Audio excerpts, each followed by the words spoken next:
She can't walk while wearing sunglasses. It's Sami!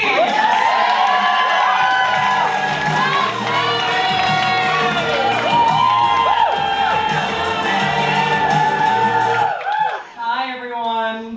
I know what you're thinking. Where's Louise?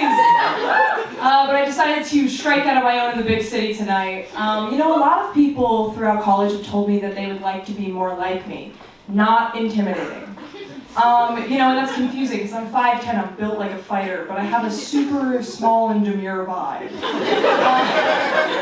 And I'm here tonight as a member of the resting sad and scared face community to tell you, no you do fucking not. You do not want to be less intimidating.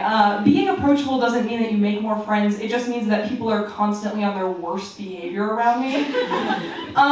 If you've ever been on, let's go through some examples, friends. If you've ever been on a bus and seen a small child maybe sucking on their finger and thought, that's gross, you would be really, really comforted to know that at least that child didn't then turn towards you with kind of like an artistic fever in their eyes and like kind of paint your arm with their spitty finger like a canvas or maybe a preschool classroom carpet. I don't know how I wake up in the morning. Trains are even worse for me. I'm the type of girl everyone wants to sit next to on the train, and I've tried combating this by kind of like putting my bag on the chair next to me or like reading American Psycho super publicly and nodding along in agreement. But nothing seems to work. Everyone loves my vibe. I don't know how many of you have ever been on the train on like a 90-degree summer day, but being everyone's first pick for seat buddy is a fate worse than death. I remember one time I was in a train booth, which is awesome. I love those because where else do you get to play footsie with a man who makes missiles for the government? And the other guy in my booth was holding down the fort. He was creating a fortress, let me tell you. He was man-spreading. He was scooting his butt to the edge of the seat to like create a barrier to our booth. It was so beautiful. I thought nobody would dream of entering that. But I was wrong. Some guy wanted to sit next to me so bad, he kind of like hopped into that situation and kind of like sat in between his legs a la Birth. And this was so confusing. I was so distracted by this like weird faux pas, like you're not supposed to do this socially, that I didn't even notice he was also wielding just about like the largest bag of popcorn I think you can legally sell to a civilian. I cannot stress this, it like took up his whole legs. And I need to remind you, it is a 90-degree day, so all of this butter is just, we're choking out in the air, it's permeating off this guy.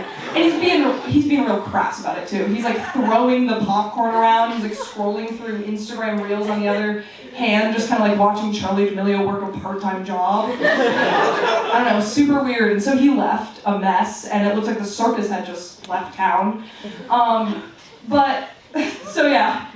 I'm in a constant state of peril. I have the black cloud from the Lexapro ads kind of like following me around wherever I go. And you'd think that maybe I could find some solace and maybe a little bit of comfort in like one sacred place, the bathroom.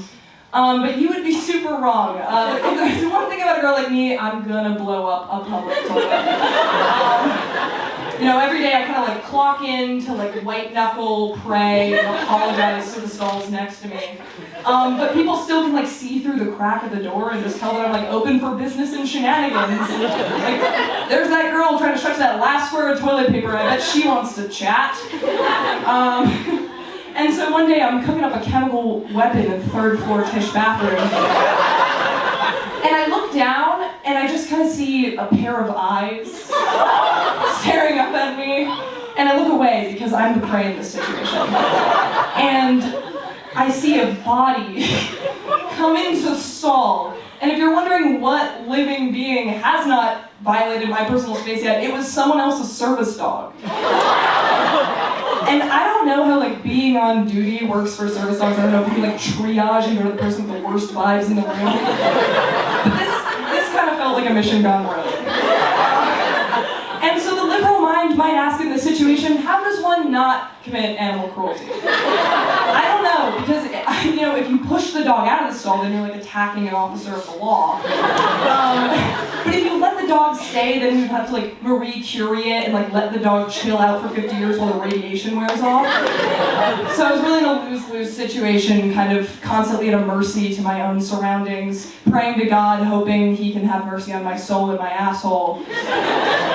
So yeah, in conclusion, if you see me in public, please leave me alone.